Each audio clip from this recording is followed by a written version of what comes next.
Today is March 16th, and the Yankees are still not playing any baseball. Neither is anyone else, not even kids outside. So let's do it.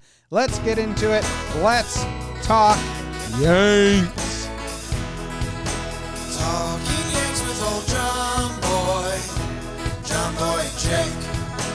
Recaps galore and weekly awards. Stat lines, steaming hot takes.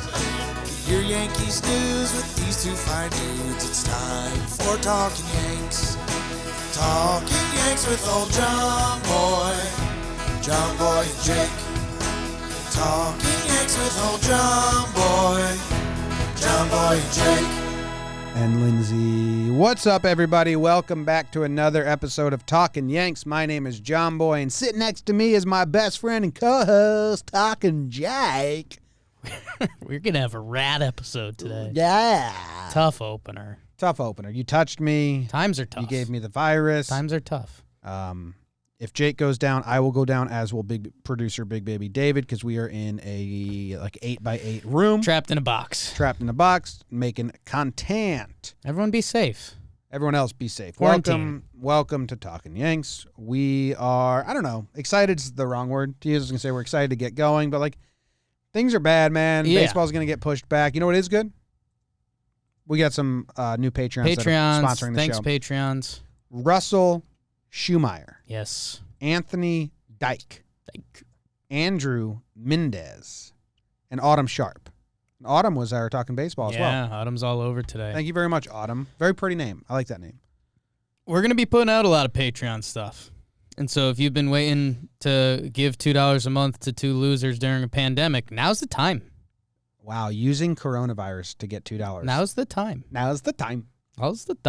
Jake did an AMA for the Patreon people. Yeah, and luckily me and Jimmy have been apart for 2 years, and now that we're together, there's a pandemic that says everyone can't do anything together. So we're going down with the ship, but a lot of Patreon stuff. As soon as we get into the same room. Yeah. The world tells us we're not supposed to be together. It's not supposed to be this way. I was doing Remember Titans.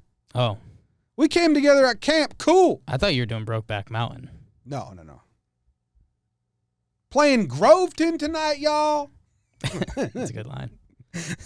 I love Remember the Titans. Anyway, I don't really have much to add to this. We're gonna get Lindsey Adler on the phone to gauge what's the mood and the vibe around the guys in camp. We'll get Lindsey on, and then if there's any loose ends we need to touch up, we'll touch up on them. Fair? Okay. Fair. That's fair. All right. We got to call Lindsey. I'm going to call her. We are joined by Lindsey Adler of The Athletic. Lindsey, how are you doing personally? I'm okay. Ish? Where are you at? Where are you at with society? Are you good? I'm concerned about the people who were still going to bars in New York City over the weekend, and I guess elsewhere in the country. But I'm concerned for a lot of people, I think. I'm happy to report to you that Jake didn't go to a bar over the weekend. He just took a picture of a bar that he walked past. I was concerned for him for a second. It was. I mean, I wouldn't put, Don't. Yeah. Let's not. Okay. Contracting coronavirus to make Twitter jokes past Jake. It's early. It's early in the conversation. I walked past Phil Hughes' bar, so I took a picture of it walking my dog. So, let's get this out of the way before you guys start ragging on me again. How's Fisher? Fisher update? He's kind of being a little bit of an asshole. Okay. This is a family show, so. Yeah, well, okay. He's sort of being a bit of a butthole because he had a really hard time, with me coming and going from spring training, and I think he's just so excited that I'm home now and literally not leaving the house except to take him on walks, that he just, thinks that he gets to, control all of my time and decide when I should be giving him attention and when I should be giving him food and what I should be doing. So he's a little bit of a tyrant right now, but it's still cute sometimes. Has he thought about the fact that you're going through this as well? Seems like he hasn't. He really hasn't. I think he's just, it's really sick. It's it's disgusting. He's definitely happy about the coronavirus, and it's horrible. Yeah, sounds a lot like should go to Jake. jail. Okay. Yeah, honestly. And that was Lindsay Adler with The Athletic. Thank you for calling in, Lindsay. Okay. Lindsay, you kind of were, this is a global pandemic, obviously, but this is a Yankees podcast, so I'm going to kind of ask some questions tailored to spring training in that camp. When did the vibe turn from get serious? Because I know Jake and I both had our day where we were like, oh crap. For the players, did they take it serious early on, or did they have a switch? Because I know they all voted to stay in Tampa, and now they may not. Like, what was the vibe with the players, and when did it hit them? I don't know. I knew that I was really concerned about it when I flew back to Tampa last Sunday night. And Monday is when MLB decided to limit who had access to the clubhouse. And so even then I was kind of like, well, I think this could definitely spiral out of control. This could just be the beginning of our worries. But also I was like, okay, this is kind of a weird measure. And I don't think anyone really expected it to get out of hand this quickly. I would say the general kind of panic amongst, people I know, maybe not players, because I didn't really get to talk to them so much in that week. I would say after the NBA suspended its season, that's when, a lot of other writers I knew, even though we had all been kind of seeing this thing coming, that's when it really set in. And then when I was at the minor league complex on Thursday, after the NBA had suspended its season and right before MLB suspended or ended spring training and delayed the season, that I think everyone could kind of feel this is coming to an end. Honestly, behind the scenes, everybody knew that MLB was about to bang this thing, but that was really, I would say, the first time I really felt it being super palpable. It just picked up really quickly. Did you have, and I feel when the NBA dropped that, if for any sports fan, that's a wow moment. I think Jimmy tweeted like, I'll remember this for the rest of my life.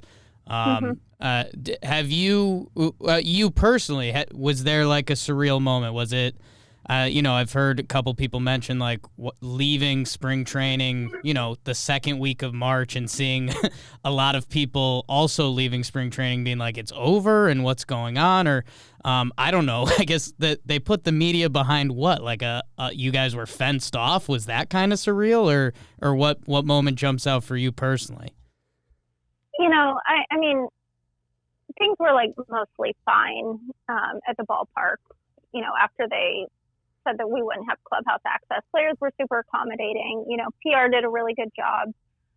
They're actually kind of used to some of the PR staff is used to coordinating things like that, because early in spring training they have to coordinate things for Yes Network and for the scoreboard and whatnot. So it actually ran a lot more smoothly than I thought. But on Thursday,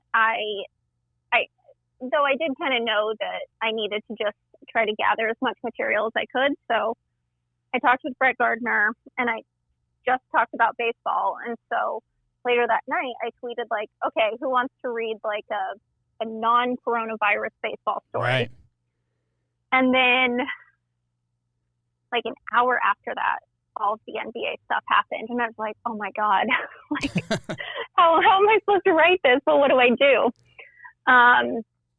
And so, yeah, I was sitting in my Airbnb and I was trying to write, and I was just watching it play out, first on Twitter and then on ESPN. And I was impressed by the way Ryan Ruocco, our dude, handled it on air. And that's when it really freaked me out. And I couldn't really understand why, because, an NBA player getting a positive diagnosis in Oklahoma doesn't necessarily have anything to do with me sitting, around an MLB team in Florida. But for some reason, that's when I think I kind of realized that it was really going to affect sports and kind of blow things up. But then after the news kind of stopped that night, I realized I had tweeted that I was going to write a baseball story for the morning. So I did it anyway, and then no one read it because no one cared. The Gardner one, I read it. It was fantastic. Oh, well, thank you. You're not no one. But. Oh, okay, great. Hey, Lindsay, you know the Gobert stuff in the NBA? He tested positive, and the day before, the viral clip of him touching and touching all the recorders and the reporters' recorders. If that was one of your recorders, would you have thrown it in the ocean, burned it, or how scared would you have been? Because I would have been so scared. I don't know. It was really interesting because at first when I saw it, I was like, okay, what is wrong with this dude? Like, what's the deal here? But then later that night, I saw a bunch of, I saw the writers who cover Gobert, tweeting like he didn't really know he was sick. He was trying to make light of a rough situation for all of us. He was trying to show support. And it's funny because now being on this side of it, having the experience, it does get kind of annoying when something that happens at camp or, happens around a team gets totally misinterpreted publicly.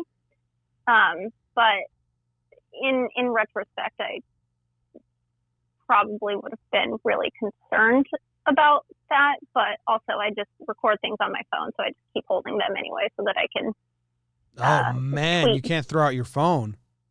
Yeah, no. Well, I mean, so my phone wouldn't have been on the podium or wouldn't have been on the days because, I got to keep it to tweet shit with typos as things are developing or whatever. So that's true. Yeah. So, yeah. Does this give you a chance to write a follow-up on the Madden League, since that seems like the players are going to be maybe run another one? Because that was a fantastic article you wrote that I think everyone loved.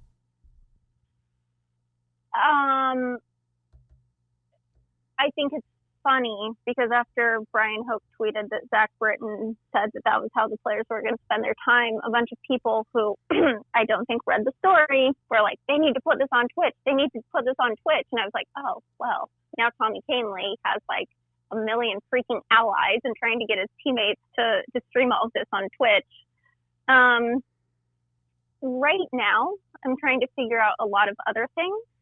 But if we don't have baseball for the next, 2-3 months, however long, I'm hoping that maybe some of the players are like, hello, Lindsay.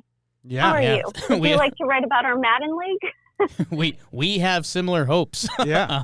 And it's crazy. And we've got some things in the work. But, yeah, I think, we're obviously trying to be glass half full over here.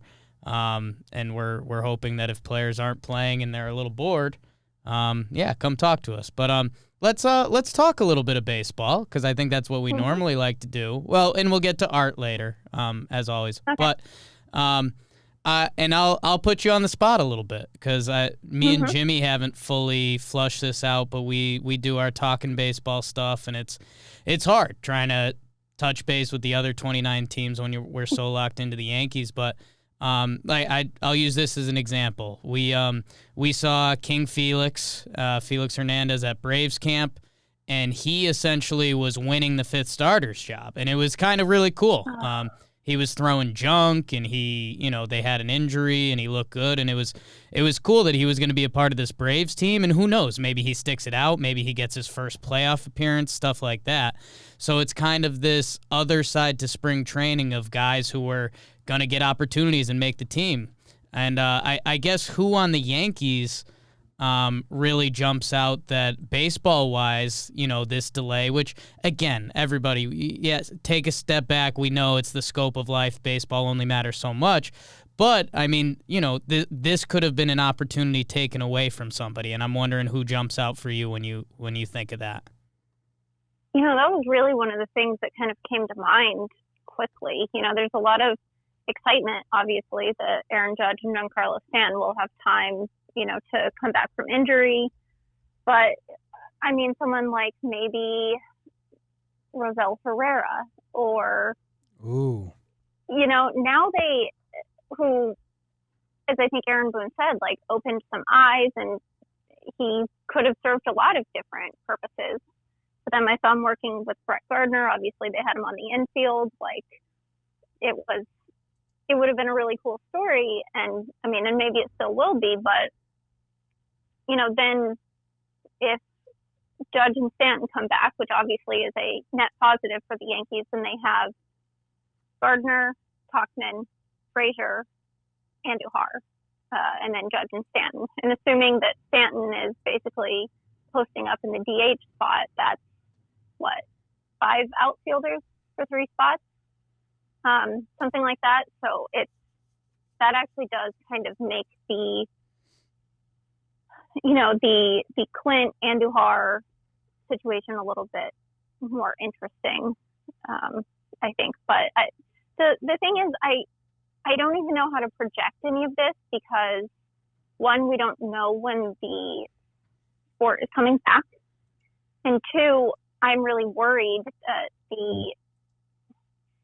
at least in the off season, players know when they're going to need to report to camp, and so they can really set up really firm routines and kind of build up so that they get to camp prepared. Right now, I don't think anyone knows what to do, and so it's not just that guys are going to come back or that guys may get bumped off the roster from guys returning.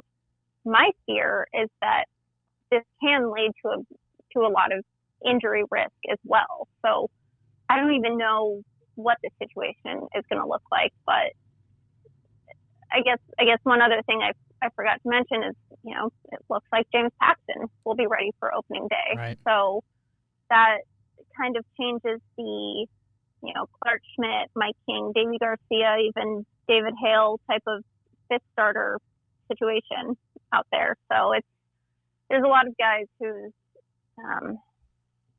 lives and I guess in a sense roster security just kind of got shaken up. Yeah. My thing that I keep thinking about, or that I've come to the realization today, is that MLB isn't going to want to operate under this unknown. We're like, hey, we don't know yet, and then immediately be like, okay, we're a week out, and spring it on the guys. Mm-hmm. They're going to want to make a plan, and if it's a long break, which it seems like it's going to be, there's going to have to be like 2 weeks of exhibition games under that plan to get guys back in order, unless it's up to each individual team to do their own spring training stuff, which maybe, but all of that makes me think that they may just be going towards an 81-game season with 2 weeks of a spring beforehand, and it might be easier for them logistically to just right now say, hey, this might be good in a month, but we're not doing it until July, and we're going to use June as spring training, just so they can get the logistics figured out, because if they keep waiting, eventually they're just going to need to choose a date and map it out from there. And they're going to choose a really safe date. That's kind of where my mind's at. So I think we're in for a long time. I know they just announced officially 8 weeks, so 2 months from now. But I think logistically they're going to have to go a little further than that even. Have you heard any rumors or any rumblings about any of this? The most funny thing, I think I can say this now, is like, the day that they announced that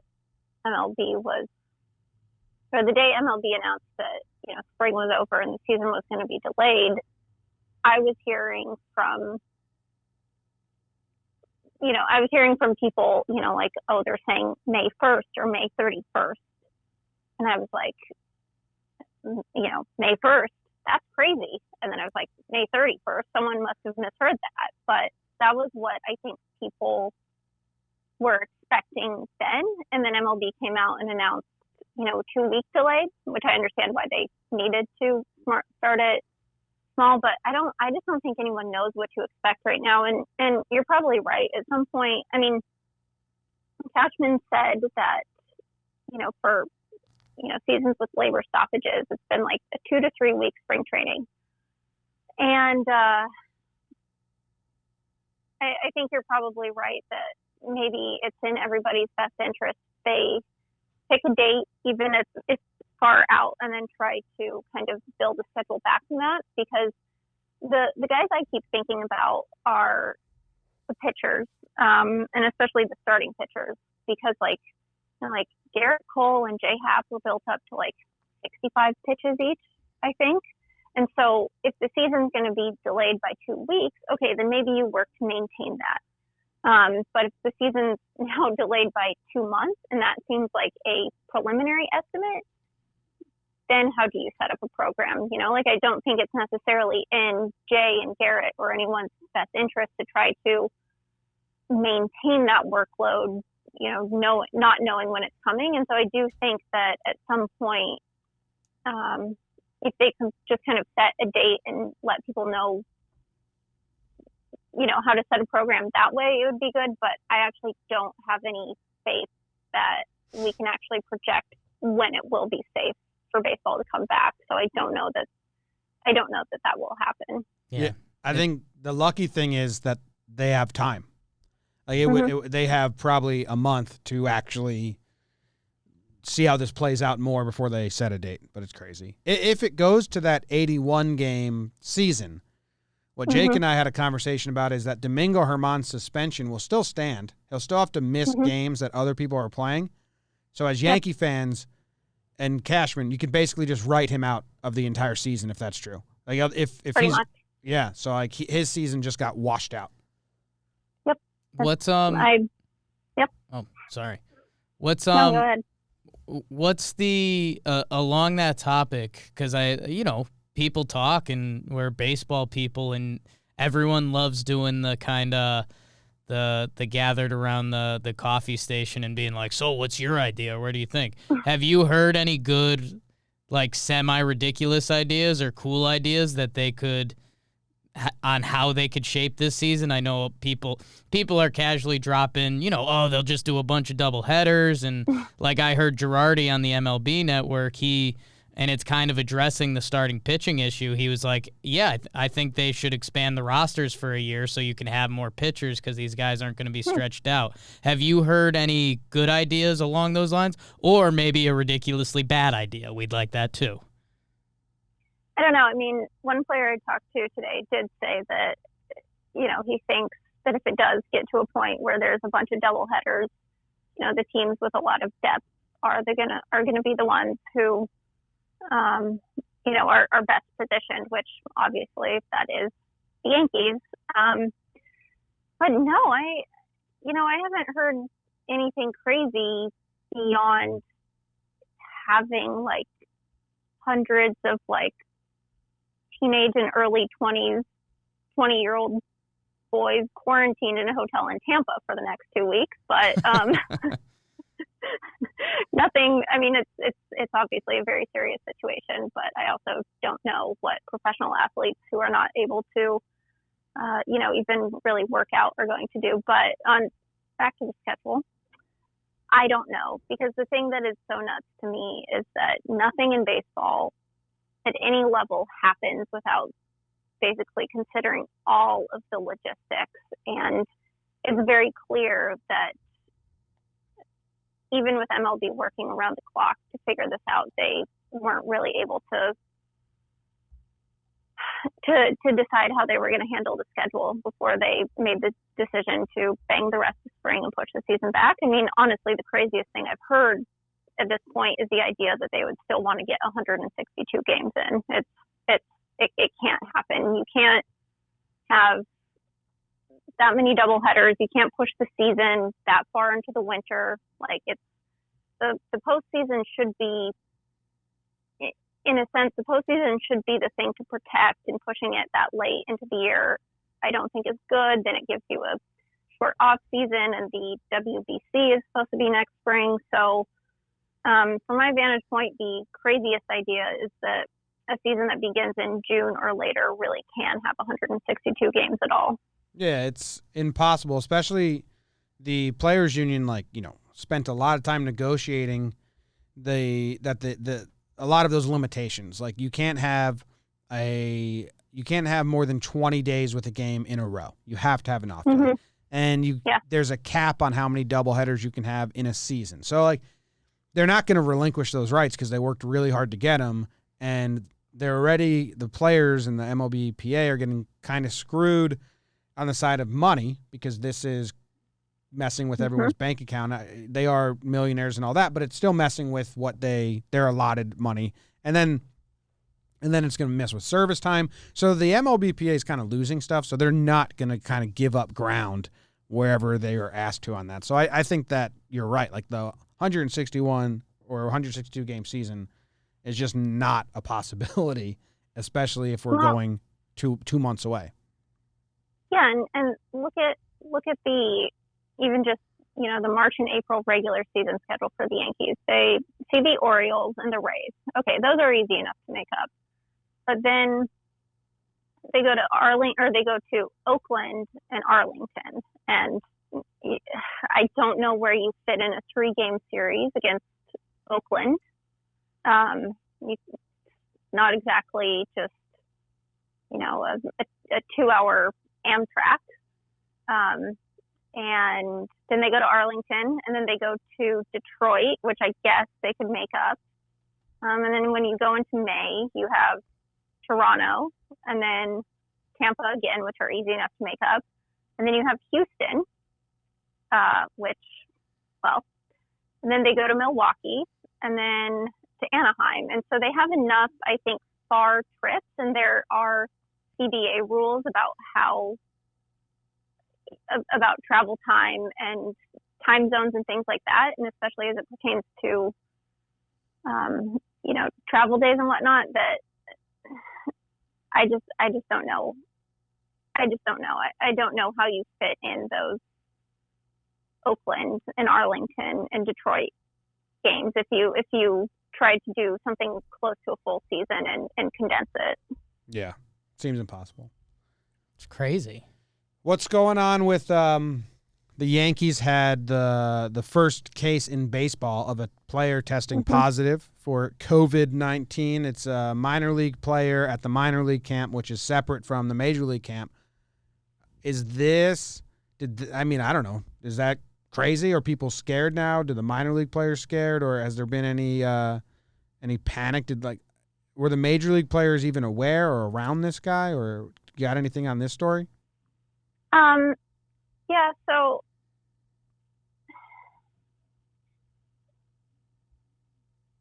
minor league camp is busy. There's obviously a lot of players, a lot of staff, a lot of people coming and going. There's support staff, there's clubbies, there's all sorts of people. And the Yankees say that they don't believe that the player who was diagnosed had any contact with anyone on the major league side. But, if we're talking about, kind of like chain of transmission, yeah, there's no way to ensure that someone who did go to that side and went back to major league camp or vice versa, didn't talk to someone who had talked to this player. I think the Yankees are kind of letting the Florida Department of Health and Hillsborough County take the lead on this. So they've been really in a lot of meetings. They've had the doctor who's advising them, talk with the, I think, major league team, talk with the front office, talk with the player development staff, talk with the minor league players themselves. So, my takeaway from our call with Cashman yesterday was actually that Cashman has a realistic sense of where this thing is going. He knows that, this player was diagnosed. He knows that they have no way of tracking, where he might have picked it up or who it might have spread to. And he knows that as long as other members of the organization are existing as, normal members of society or whatever, pretty much anyone is vulnerable to it. So there's just a lot of logistics. Do the minor league players who, no one gets paid, or players do not get paid during spring training. So if these players are under quarantine for 2 weeks, how are they going to, make money in the time before returning to camp? And that's, an issue throughout the league. And then kind of really, really, what does this mean? And I think the big thing for me is not necessarily what's the deal with this one player who has it now and the Yankees' response to it now, but who is the next player in professional baseball who's going to get it? It's not just going to be this one player. And maybe the Yankees actually did get a little bit, fortunate being able to put together a response to it so quickly. The player didn't show up to the fields that day, anything like that. And so I think this is kind of in a holding pattern. And I think everyone kind of knows that what's really scary is that we don't know what happens next or what the next case will look like. Yeah. I don't know if that makes any sense. No, I mean, it's nothing can be pinpointed. That's the thing. Like they say, this kid wasn't anywhere. You don't know. The kid probably went to Chipotle a couple times. He probably went everywhere. Yeah, So. maybe. I mean, he didn't feel symptoms until he woke up on Friday. And then, fortunately, Cash said he's no longer feeling symptoms. So it's good that it was a quick recovery. But I think that's also an interesting look at how mild this can present in some people who may be carrying it and spreading it to other people. So, yeah. What's the number one thing you'll miss from Tampa? Is it Fresh Kitchen Taco Dirty? I know everyone went nuts with that this year. Is there what? You may not be the number one Tampa super fan. I don't know. I don't want to put those words in your mouth, but She's a pretty big fan of Tampa. Aren't you, Lindsay? What's the number one thing you'll miss from Tampa? The number one thing I will miss from Tampa. Baseball? Loaded. Doesn't count. Yeah, probably baseball. But let me think. Thinking? This may be a weird thing, but the schedule and the ability to exercise. I don't know if any gyms are even open right now, but I was actually in a pretty good routine because this was my third spring training. And, if you treat spring training like it's just an extended road trip, like you would go to, Houston or St. Pete or whatever, then you kind of lose your mind. And so I did a pretty good job of kind of setting it up like I was going to live a normal life. And I felt like I was actually doing spring training right for once and staying kind of sane. And now I am actually home. Yeah, now you have cabin not fever really at allowed home. to go outside. Yeah. Do you have I guess the thing I will miss from Tampa is seeing other people. Yeah, that's good. Good answer. Do you have are you, okay, so you have a lot of free time, I think, now. You still have a job, but no games. Is there a Lindsay Adler passion project? Is there going to be a book in the works? Artistry, some paintings? I was going to ask the same question, but clearly Jake brain. I was going to be like, what's the dumb thing you're looking forward to? Like, I know a lot of people are looking at Netflix shows they haven't done, but Jimmy went the high route. I stay low. I'm not writing a book yet. But yet. I don't know what I would write a book about, but dogs. I am baseball. The upside to being home and being home for probably longer than I have been since last off season is that I get to work on a lot of my baking projects. So I started my sourdough starter again, and I'm currently fermenting my second batch of butter, which is actually a very enjoyable project. And my big, kind of my white whale in terms of baking has been croissants and kind of laminated dough and things that they do on baking TV shows all the time. And they make it look kind of easy, but like every time I try it, it's just terrible. Yeah, that's tough, Linz. Mm-hmm. Yeah, I don't know why I can't do it correctly. I've watched so many people make it. I've tried multiple recipes. I've tried multiple, techniques or whatever, and I can't get it right. We'll have everyone flood your Twitter. If you have the recipe for Lindsay, send it her way. Yeah, if someone can help me actually make croissants, but I also use this as a very flimsy excuse to order a countertop grain mill so that I can mill my own flours with my excuse, which is totally unnecessary. But my excuse to my boyfriend was, okay, well, if I get, wheat and rye berries and I knock them over in the pantry, it'll be easier to clean up than when I do it with flour. Yes. And also, since the grocery stores have basically been out of flour, I'm like, oh, well, no one buys wheat berries, so I won't suffer from this shortage. And then if I have flour, then I can make bread. And then if I'm, stuck inside for 3 weeks, at least I will have bread and can eat. So it's a very flimsy excuse, but I'm apparently going to be milling my own flour during this quarantine. I think most cooks choose their food by what's easiest to clean up when they spill it. I think that's fairly normal. I made peanut butter cups the other night. Last night. Wow. Yeah, they came out actually really good. Peanut butter and Did chocolate. you temper the chocolate? What's that? Or did you temper the chocolate? I don't know what that means, but I put chocolate as the base layer, melted it. Nice. Then I mixed the peanut butter with butter and sugar to make it a little fluffier and sweeter. And then I did that as a middle layer, and then I did chocolate as the top layer. 15 minutes in the freezer in between each layer. Wow. Smart. Yeah. Smart. They came out really well. I was shocked. Bit into it, and I was like, oh, wow, I made these. So.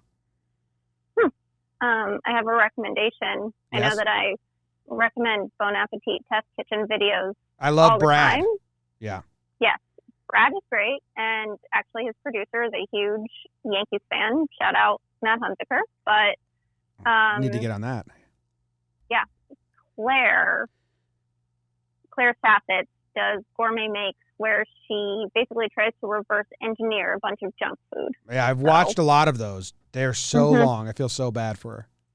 They're so long, but it's so crazy, and it also makes me never want to eat like processed junk food again, seeing how impossible it is to make with like real human ingredients. So that's my recommendation.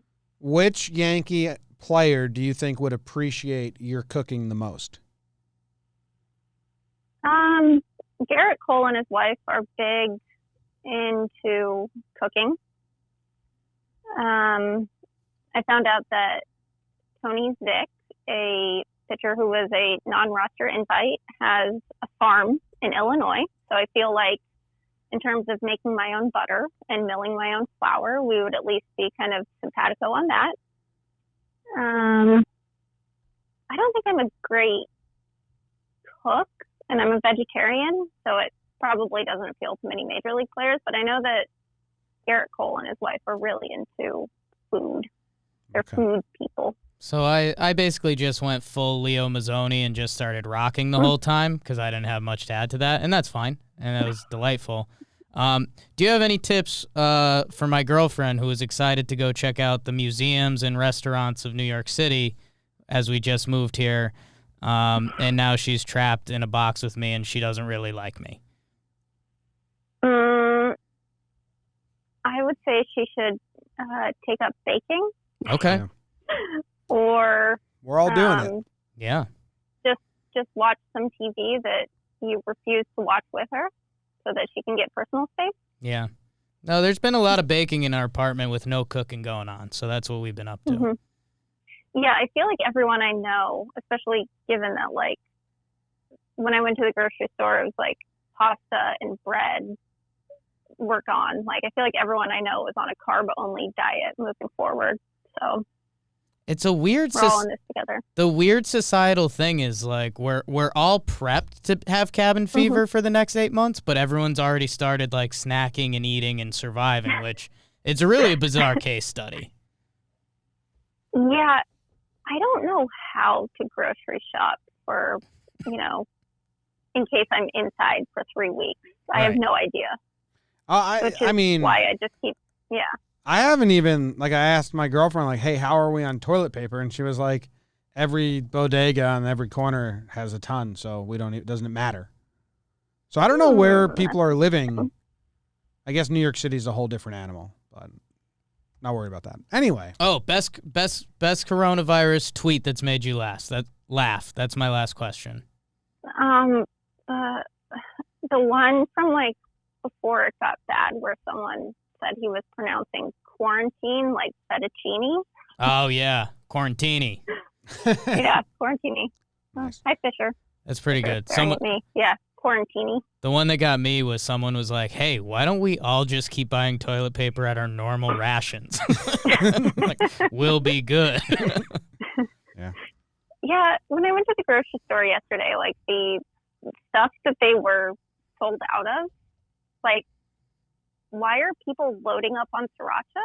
You know, things like that, or things that are like very perishable, like Maybe milk. sriracha So, makes them go to the bathroom, and that's how they're, reasoning buying all the toilet paper.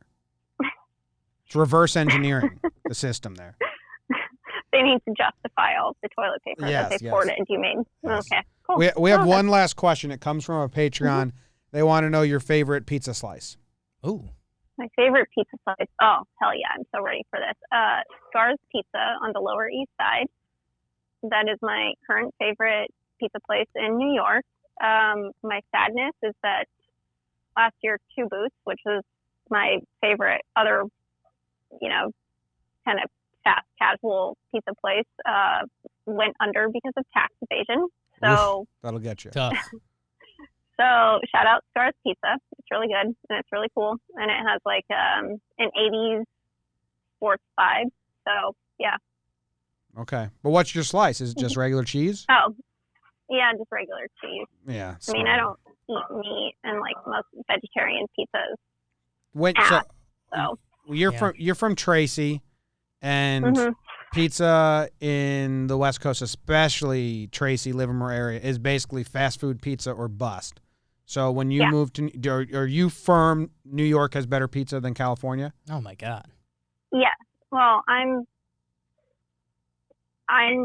very much pro regional food specialties. So I don't eat avocados outside of California, and I don't eat pizza and bagels in California. And I think it is fine to think that not every place has to be great at everything. So yeah. That is what I've been saying, because you and I both live both places. Like, you don't get tri-tip. I miss tri-tip, sourdough bread, and good Mexican breakfast burritos. But when I'm in California, I won't even touch a bagel. Like, won't even touch one. And pizza's pretty brutal as well, unless you dress it up with a million different things. You know what else you can't find here that I can't find here is artichokes. Yeah, we're really not struggling very finding. artichoke heavy. Yeah, no, we're really struggling because Caitlin and I like a good artichoke with steak. Can't find any. You can find them; they're just bad. Yeah, that's my issue. Is that there's a lot of bad produce here. I'm very California snobbish about produce, so I am actually very relieved to hear that you feel the same way. No, we are aligning on all of these. We are very snobby with our produce, and you can't find good produce here at all. It's a bummer. Fantastic. Cool. That's where we always land with Lindsay Adler, toilet paper, sriracha, and baking. Go pick up her book. Actually, she doesn't have a book, and don't go outside, so don't go get her fake book. Lindsay, thank you. Anything else? Please support local and independent businesses in any way that you can at this time. Buying gift cards that you can use later when it's safer to go outside is a great way to do so. I understand that Amazon is very appealing because it will bring things to you, but please support your community. Okay, that's my soapbox. Yeah. Well, no. Are we considered a local and small business to you? Because I think. Yeah, I think so. Great. So support JOMBOY Media. Appreciate you. Yeah, support JOMBOY and Jake. Buy a Barnes & Noble gift card to buy Lindsay Adler's future book she's writing. Eventually. Yeah, that's the takeaway. Self-promotion much, but. Perfect. All right. Thanks, Linz. All right. Bye, guys. Bye. Okay. Who was that? She writes articles. Lindsay's the best. Big fan. Tweeted her. Thank you. Thanks, Lindsay. Sourdough. What'd she buy? A flour maker? What year is it? Yeah, she's making flour, but she didn't want all the flour to spill on her floor because it's dusty. Sure. So she bought wheat. So when that you can sweep that up easier, she's making wheat flour. That's awesome. That's really good fantastic. reasoning. Yeah. It's fantastic. Tweet at Lindsay. Thank her so much. I don't know. Any thoughts or comments on that, or pretty much good? Good. Yeah, good. I mean, it's weird times. I think, kind of talked our way through, like, the season. Baseball-wise, I kind of laid out what I think with her is, like, they're going to have to push this so far back because they're going to have to prep people. We have to do spring again before we start the season. And you can't just, May 25th be like, I think it's 2 more weeks. Everyone start throwing, and then they stop throwing. So I've come to the firm realization, in my opinion at least, that they are going to take a date, I think by the All-Star break. Say season starts here, 2 weeks before it's spring training, and we're not doing anything before that. Anything you do that for on your own. And when we get to that point, if we're still not good, we'll do this again. But if we're clear before that, doesn't matter because this is what it is. Yeah, I'm interested to see. I mean, I think there are some workarounds. I think of note in that conversation was Brian Cashman saying that in lockout years they had a 2 to 3 week spring training. So you got to anticipate that. That's what I'm thinking. From 2 to 3 whenever they weeks. can play baseball. So it'll be interesting to see. I mean, I think Corona's really just starting to get to Florida, and Florida people have their reputation. I won't dive into that, but there's been some shots of people still very much interacting. So it'll be interesting to see how that goes in the next few weeks. But yeah, I don't know. I mean, if players are kind of quarantined and they can get those 2 to 3 weeks in. I mean, we're both firmly on that the first games will be played in empty stadiums for sure. For sure. So I don't know if you're taking that out of the equation, I think there is some wiggle room to sneak towards the middle of May, but I mean, everyone's just guessing and reaching, and maybe I'm just too blindly optimistic because I missed the damn game, JOMBOY. I can sense you not wanting to believe that just because you're a sports guy. I mean, I'm a sports guy, but I also, and Lindsay also said this, like, nobody really knows. Nobody really knows. We're all just guessing and reaching at stars, and we're all looking at our different tweets and articles and praying. You're a plan for the worst and get excited for the best. Yeah, but I'm not just guessing. Like, I'm trying to think about it as logically as I can. Right. And, yeah, I don't know. What's 8 weeks? 8 weeks is middle of May. 8 weeks is middle of May, so then add 2 more weeks to that if they do spring training starting then. Memorial Day weekend. Yeah, and I think that is still the I mean 8 weeks could be the peak of bad. So I'm not saying I believe in that, but also what if 2 weeks is the peak and then another 4 weeks after that things have calmed down a little bit? I have no idea. Yeah. I'm just a hopeful little girl who misses sports, but yeah. All right. Well, in the meantime, if you're craving more content or anything from us, if